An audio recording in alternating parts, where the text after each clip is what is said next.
Vamos a leer el Evangelio según San Mateo en el capítulo 9, versículos 9 al 13.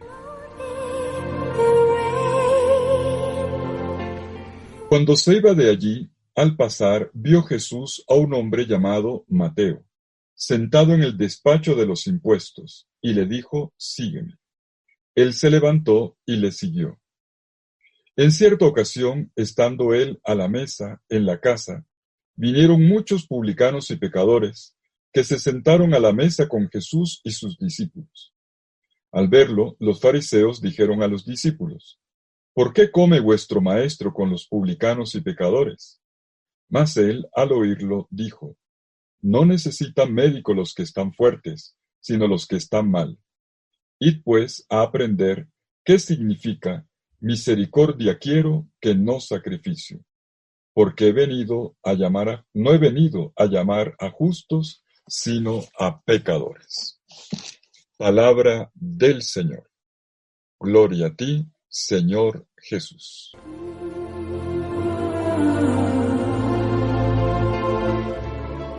Volvemos al momento inicial, al primer amor, al encuentro con Jesús, a esta experiencia fundante que llamamos la vocación. La oración de la Eucaristía de este día comienza con estas palabras: «Oh Dios, que en tu infinita misericordia te dignaste elegir a San Mateo para convertirlo de publicano en apóstol». Fíjense ustedes que hay tres palabras clave: infinita misericordia de Dios, elección que ocurre por Jesús y el sujeto, el llamado, que se convierte de publicano en apóstol. Pues estos tres elementos nos sirven de clave para nuestra lectura del relato de la vocación que acabo de proclamar en Mateo 9, 9 al 13. Los invito a dar tres pasos hoy. Primero, ¿quién pudo haber sido Mateo? 2. ¿Cómo este Mateo dio el paso de publicano a apóstol? ¿Cómo es el llamado y cómo es la respuesta? Y 3, una particularidad de esta vocación de Mateo, especialmente como la enfoca el Evangelio de Mateo, la misericordia, explícitamente. A la raíz está la misericordia. Misericordia quiero y no sacrificio, dice Jesús en medio de este acontecimiento vocacional. ¿Cómo entender esta misericordia? Es el paso número 3. Comencemos. El paso número 1. ¿Quién pudo haber sido Mateo? Y al respecto quisiera detenerme en 3 datos. Primero, el nombre. 1. El nombre. El nombre Mateo significa en arameo, Matai, don de Dios. Significa don de Dios. Es un nombre cargado de sentido. Hay una gracia, un don, un regalo de Dios que está inscrito en su nombre. Y sabemos que el nombre, Matai o Mataios, tiene una asonancia con una palabra griega. Aquí ya pasamos al griego, el Evangelio está escrito en griego. Una palabra que en griego significa discípulo, matetes. Miren, matetes. Y este Evangelio, el primer Evangelio llamado de Mateo, que lleva su nombre, es el Evangelio que insiste en el verbo hacer discípulo. Todos los Evangelios lo tienen, pero este tiene el término. En griego se dice mateteuo. Está en Mateo 13:52 y en el capítulo 28, versículo 19. Hacerse discípulo, mateteuo. Suena Mateo, muy parecido. Según el texto de Mateo 13:52, hacerse discípulo, aquí está explicado con una imagen. Es como el escriba, el rabino, instruido en la Torá, o sea, las cosas antiguas, que se aprende a leerlo, todo esto antiguo, bajo la luz de una nueva perspectiva, que es el reino proclamado por Jesús. Las cosas antiguas, las cosas nuevas. Dice Jesús que es como el escriba, el rabí, que se convierte en discípulo del reino. He citado esto porque un buen número de biblistas, cuando explican el Evangelio de Mateo y comienzan por la introducción obvia de quién es Mateo, muchos piensan que el evangelista dejó su marca, su firma, su guiño autobiográfico en este texto de Mateo 13:52. El rabí que se convirtió en discípulo del reino y que entonces entiende las cosas viejas y las cosas nuevas. Nova et vetera, decíamos antes en latín. ¿Era Mateo un rabino? Ahí hay un problema, porque el Mateo o Leví, que nos cuentan los evangelios, es un publicano. Y antes de eso, pues hay un segundo dato. ¿Es Leví o es Mateo? El nombre. Pues resulta que el nombre Mateo solamente aparece en este evangelio, el primero, Mateo, el que lleva el nombre de él. En los otros evangelios, Marcos y Lucas, se llama Leví. ¿Es que tenía dos nombres? ¿O que el Señor se lo cambió, como ocurre en algunos relatos vocacionales? ¿O es que estamos ante dos tradiciones orales diferentes que se han fundido en el escrito? No lo sabemos. Lo cierto es que si se trata de un rabino convertido, no puede ser el mismo cobrador de impuestos que se describe en el relato de la vocación. Y esto me lleva al dato número 3. El cobrador de impuestos. Los tres evangelios, Mateo, Marcos y Lucas, describen esta escena como el llamado de un cobrador de impuestos. Leví o Mateo era un cobrador de impuestos en el momento en que Jesús irrumpió en su vida y el Señor lo llamó para ser discípulo y apóstol. Nos dice el texto de Mateo 9:9, que nos ocupa en esta ocasión, que estando Mateo sentado en el banco de los impuestos, Jesús pasó, lo vio y lo llamó. Y él respondió. Recordemos el texto. Pasando por allí, Jesús vio un hombre sentado en el banco de los impuestos, llamado Mateo, y le dijo, sígueme. Y poniéndose en pie, lo siguió. Veamos, en segundo momento, cómo se da el paso de publicano a apóstol. Nos hemos preguntado, ¿es el rabí o es el cobrador de impuestos? El texto nos dice el cobrador de impuestos. Por lo tanto, reconstruyamos qué cosa era esto, en qué consistía para ver el paso. El banco de impuestos, como dicen nuestras traducciones, el banco de los impuestos, tal vez diría más bien oficina. En griego se dice telonio, una oficina de aduana. Es difícil, ¿saben? Es difícil decirlo en español. Generalmente traducimos como publicano, pero publicano es un término que no traduce exactamente el original cobrador de impuestos. Cobrador de impuestos, un oficio de aduanero en las aldeas locales, una persona que cobraba los derechos arancelarios por el tránsito de mercancías.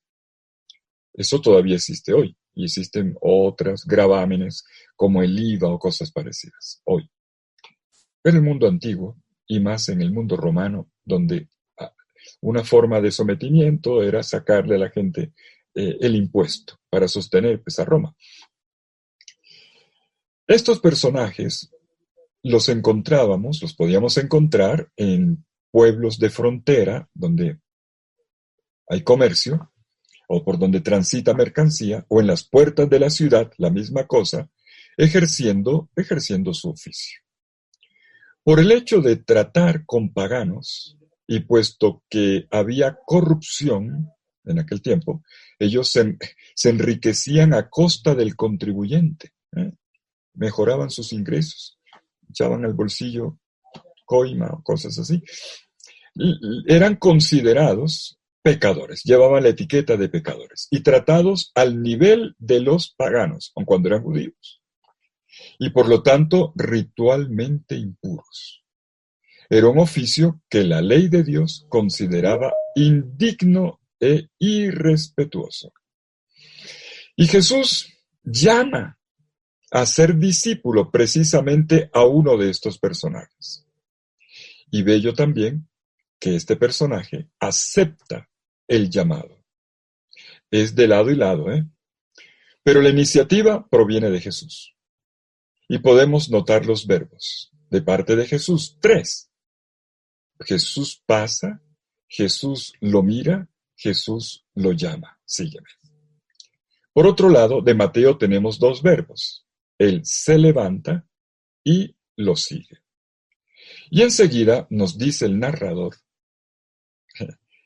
que estaban juntos en una casa, comiendo. ¿Cuál casa? Según Lucas es clarito, la casa del publicano, la casa de Leví.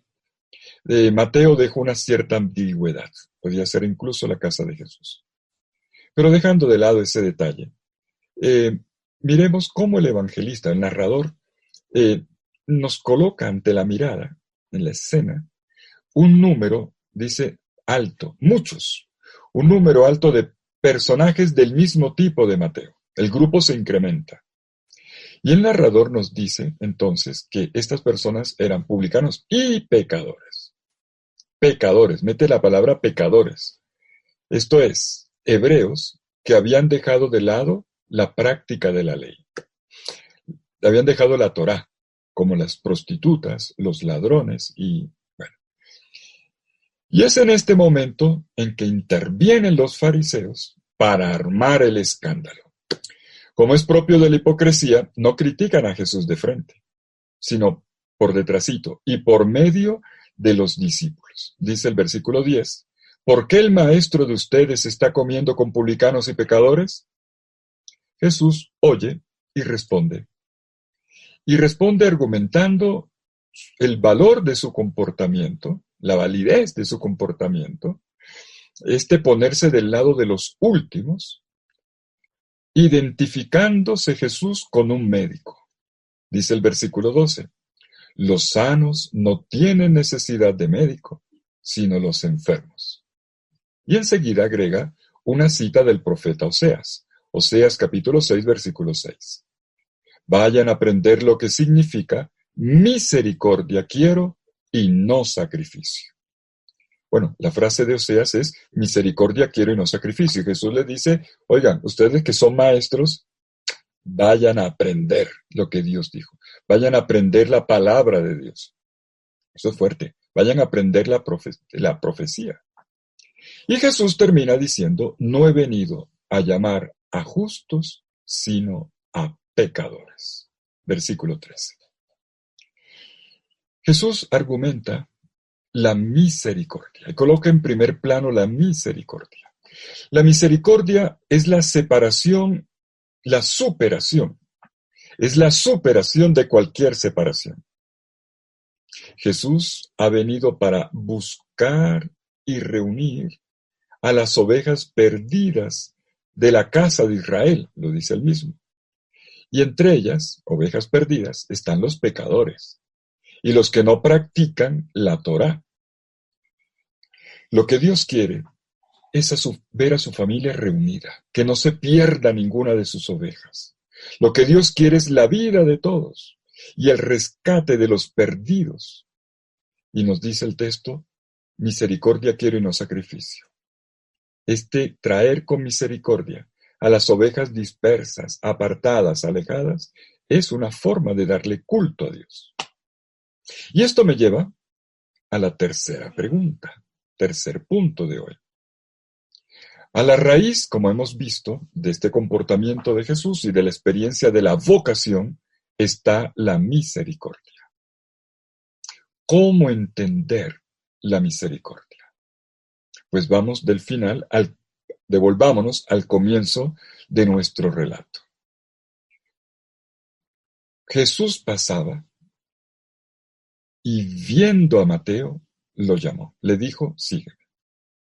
El primer gesto de misericordia de Jesús Este Jesús que se hace encontradizo, que viene al encuentro, eh, la primera forma de misericordia está en la mirada del Señor, la manera como Jesús lo miró. Mateo encontró en la mirada de Jesús toda la ternura que él se había negado a sí mismo y también que le habían negado otros. Ha encontrado en la mirada de Jesús todo el bien que no creía posible, todo el respeto de quien te ama de verdad, diría yo, de quien va más allá de tus límites, de tus pecados, de tus decisiones alguna vez equivocadas, metidas de pata. Un Jesús que ve en ti lo que más nadie ve. ¿Qué cosa? No el error que he cometido, sino el hombre nuevo que puedo ser. Eso es lo que Jesús ve. No solo lo que soy, sino la persona que puedo llegar a ser. Y Jesús le concede a Mateo la gracia de la ternura. Y esto es lo que lo estremece, lo que está a la raíz de ese gesto impulsivo que lo pone de pie y de dar un paso en dirección de Jesús cuando escucha el llamado, sígueme. Y es aquí donde estamos invitados a detenernos. Aquí es donde está la riqueza de la fiesta, donde está el núcleo de nuestro pasaje de hoy. Quisiera señalar 3 aspectos importantes. 1. Aprendemos que el Señor Jesús es el don hecho por el Padre a una humanidad que lleva a flor de piel las marcas de su vulnerabilidad y de sus límites. Más que nunca hemos experimentado esto como ahora en un tiempo de pandemia. ¡Qué fragilidad! Matayos, regalo de Dios. Hay un regalo de Dios que viene al encuentro de nuestra fragilidad. Y no siempre nos atrevemos a mirar de frente nuestras fragilidades. No las admitimos. Nos da pena, nos da vergüenza. Y por eso terminamos o minimizándola o maquillándola, como si no pasara nada. Mateo es grande. Qué bonito este relato de vocación y de toda vocación. Es grande porque se presenta como lo que es. No trata de presentar algo para caer bien, para llamar la atención de Jesús o para ganarse el aprecio de nadie. No. Él se presenta como lo que es, como un pecador. Y un pecador público. Es decir, todo el mundo lo sabe. Podemos imaginarnos entonces el escozor de Mateo cuando Jesús le dice, sígueme. Él conoce su condición y no tiene miedo de abrirse como Él es ante aquel que conoce mejor que nadie las enfermedades del hombre. Es muy bonita esta lección. Nos enseña a ponernos en contacto sincero y humilde, realista, con la verdad de nosotros mismos, sin ponernos máscaras. Y la imagen del médico es sanadora.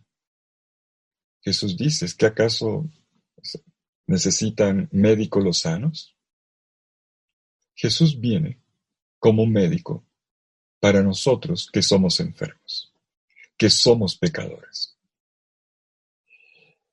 El de Jesús es un amor que no juzga, que no tiene prejuicios conmigo. Es una mirada que se aproxima a mí sin miedo de mí. Es una mirada respetuosa, de estima, de confianza. Y es la mirada que verdaderamente promueve a otro. No es solo una mirada de diagnóstico, a ver cómo está esto, sino de terapia. Ese es el verdadero médico. El que sabe ver no simplemente para decir, tienes esto, no, sino que me sana. Y me dice, bueno, ahora vamos a hacer esto. Y esto es lo que ocurre con Mateo. Hay un diagnóstico, sí, pero no para echarle limón, no para reprenderlo porque se enfermó. No, no, para curarlo. La vocación es un camino también de sanación total de aquel que es elegido por el Señor. Y Mateo entonces no solamente es perdonado, sino también capacitado para convertirse para los otros en signo de esta misericordia que Dios le ha concedido. Segunda lección. Con Mateo aprendemos también que Dios te llama en cualquier lugar y en cualquier circunstancia. En el caso de Mateo fue en una oficina, y en una oficina que tenía muy mala fama. El Señor te puede llamar en tu oficina, te puede llamar en un parque, te puede llamar en tu barrio, te puede llamar en cualquier lugar. No hay espacio de nuestra cotidianidad por la que no pueda pasar Jesús, por el que no pueda pasar Jesús, por donde Jesús no pueda venir para mirarnos con amor. Y aquel día el Señor lo llamó. Mateo ese día estaba haciendo algo vergonzoso, sucio, indigno para la ley de Dios y para una sociedad herida en ese momento por una ocupación militar. Y el Señor sigue pasando por nuestras vidas. Puede ser que nos encuentre en oración, o a lo mejor distraídos, o incluso pecando, como era el caso de Mateo. Pero una cosa es cierta, misericordia quiero y no sacrificio. La esencia de la vida en el Señor, la vida en Dios, no está en las devociones, sino en el saber dejarnos amar, dejarnos tocar por una misericordia. Como diría muy bien el Papa Francisco, que le gusta crear palabras, dejarnos misericordiar. Y luego, ser misericordiosos nosotros con los demás, con tantas personas frágiles que se equivocan, que están mal, que moralmente, han embarrado. También, así como hemos recibido misericordia, tratar con misericordia a los otros. Y este es el primer acto de culto. Misericordia quiero y no sacrificio. Sacrificio se refiere al culto del templo. El culto que el Señor quiere es la misericordia. Dejarme misericordiar y ejercer con cariño, con ternura, con respeto. Extender la mano al hermano frágil, especialmente aquel que está mal moralmente. Y es así como nos hacemos dignos de nuestra vocación, de la llamada recibida. Y tercera y última lección. ¿Por qué estamos aquí? ¿Por qué nos llamó el Señor, a ti y a mí? El Señor no nos llamó porque tuviéramos determinadas cualidades o dotes personales. Nuestra vocación se basa en un acto de confianza, en el hecho de que el Señor no vino a llamar a justos, sino a pecadores, no a los sanos, sino a los enfermos, y esos somos nosotros, a los que Él nos ha llamado. Y ese es su amor primero. Esta es la experiencia fundante. Me llamó no porque fuera santo, sino porque era pecador. No porque fuera la mejor persona del mundo, sino porque estaba enfermo. Y entonces la llamada del Señor me convierte, la llamada del Señor me sana. Hay una obra del Señor ahí, que luego me va a ser testigo ante los demás de que sí es posible cambiar, de que Dios levanta la vida de las personas.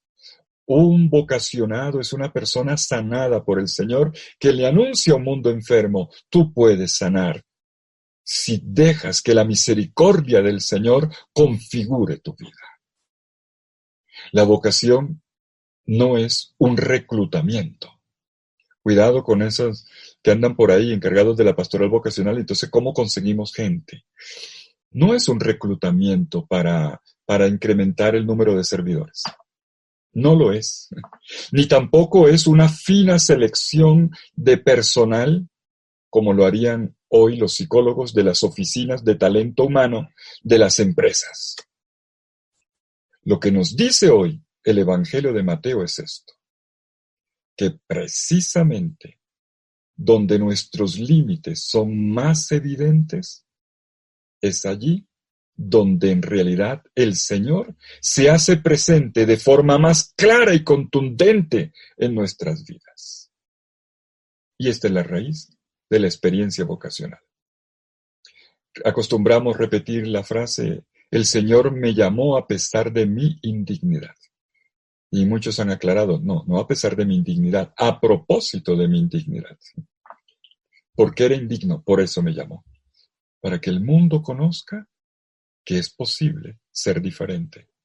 Cuando el amor de Dios es bien recibido y me hace dar pasos, dejándome educar de nuevo en la vida por mi Maestro y amado Jesús. Por eso en este día, no dejes que tu límite, tus pecados, tus incapacidades te hagan sentir un poco fuera. No, ese es el punto de partida, es la puerta de entrada en las cosas del Señor. Deja que el Señor pase por tu vida, que el Señor te mire con misericordia y te diga, sígueme. Deja resonar en este día, más que nunca, en tiempos de fragilidad, la palabra del Señor, sígueme. Y ojalá le respondas.